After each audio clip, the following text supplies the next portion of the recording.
Ризыққа біз міне бәлекейден келген тұрмыш бойынша ипинің балшығында әремит бері құшмайлар.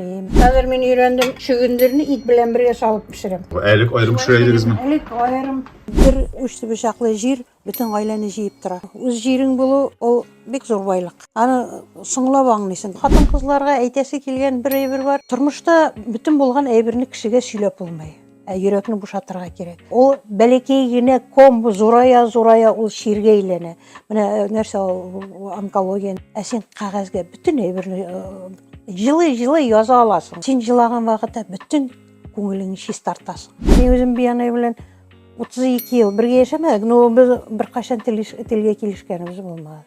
Бір қашанда. Балаларына бет қазір оқыту бек ауыр. Мен аны өзімнің қызым заманасына қатерлейм, мен оқымайды. Где-то 5-ші классларда мекен мен мұңа унесенный ветром оқыдым. Оқыдым да бір қызғы жеріне жеткенде ташладым. Дальше өзім оқымайды. Өзіңнен күлу, ол әлі тоже шығу юлы. Сені тегілей деп айталар, сені бұлай деп айталар. Әлі мені айталар, сізні айтмайларды. Ерлер шұғырлансын саясат білен.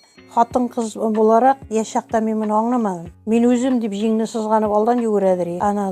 Просто надо было быть женщиной. Қатын қызғана болып қаласы қалған. Мен шушы еште қазір кімніңдір қолына қаласым келмей, өз аяғымда үйресім келе. Бүгінгі күнде мен бек бақытлы.